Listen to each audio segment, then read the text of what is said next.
Hi, Nancy here from Minnesota Zone 4. It is a beautiful morning this early October, and I want to show you the garden on the side of the house that gets a lot of shade. We'll start here. This is my quick fire hydrangea. Look at those beautiful blooms. Isn't that pretty? And then I have my coleus here, the different varieties. You see the different colors. This one in the front is called the mosaic. Yeah, and the leaves are falling. There's a stilby, two astilbes there.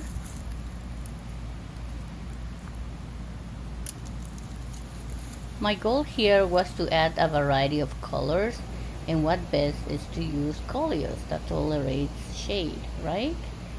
And here I have my sage hosta, beautiful. Behind that is my snake root or simisifuga. And here I have the sunking aurelia. But let's go back to the simisifuga. I want to show you the bloom. Let me see if I can get a little close up. Look at those blooms. Beautiful. And there's also an astilbe here. There's the other sunking aurelia. There's the painted fern, Japanese painted fern.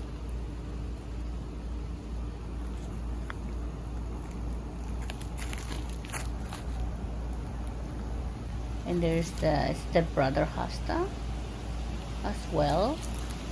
My Annabelle hydrangea.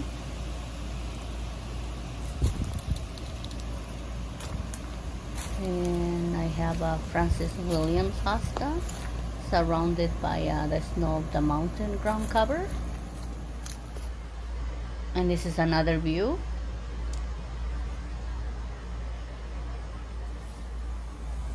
And this is a type of willow bush, but it's actually growing like a tree. Look how tall it's getting.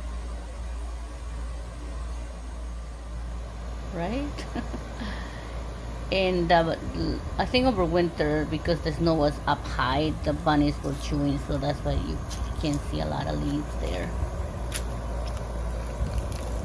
My Abiqua drinking gourd. I have a purple palace pukara.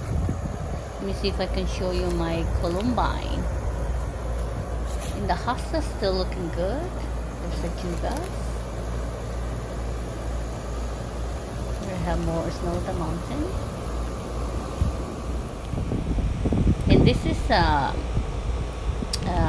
when I filmed in the beginning of September. You can see the obedient plant looking beautiful. But right now they don't look good, right? So there's more hostas here. That was in September. Look how it looks now. Not great, right? And that's what happens. Every time I want to get rid of those obedient plants, I think about the blooms and I'm like, never mind. Here is my vanilla strawberry hydrangea. It's one of my favorite ones. Along with a quick fire, of course. Look at those blooms. I'm going to show you here. Look at the color that gets in the fall. It's going to get it a little darker even later on. Let's go back to this side of the garden. Let's see, here we have the dancing queen hosta in the back. Lilies. Of course, I'm going to move the hosta. There's a visions astilbe. Paradigm hosta, seducer in the back, the forbidden fruit. I know I have to redo this whole garden here, you guys, because I planted the hostas too close, and that's one of my mistakes with gardening. I plant the plants too close, then I have to redo. So this is the Christmas pageant hosta. This is the golden bleeding heart. Still looking okay. The Brunera, this you see the touch of class hosta, the blue one. More hostas.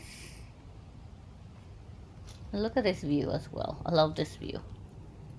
There is the, I think, the orange marmalade hosta. This is another astilbe. More hostas, and there is the coleus in the container.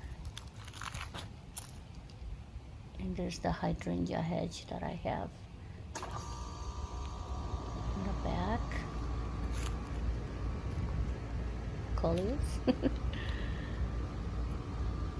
Snow of the mountain.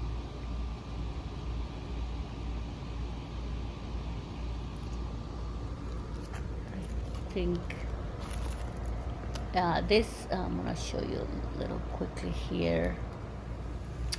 This coleus is covering a bleeding heart that I had to cut back. More coleus. You know, I think next year, because I like the color that I added with the coleus on this part of the garden, but I also want to add a different one, not just coleus, right? So maybe I could add caladiums and elephant ears. Yes, I think that's what I'm gonna do next year. Stay tuned. More snow of the mountain. Yeah, I think my snow of the mountain is getting out of hand on this side. There's the Dream Weaver hosta, the gold standard, the bright yellow hosta. I remember. I think that's George Smith. Oh, on this part I also added some coleus because it's so this part gets a lot of shade. That's why the hostas are small. They don't get enough sun. And this is another view. I'll show you here. Well, I hope you like this video and thank you for watching. See you next time. Bye bye.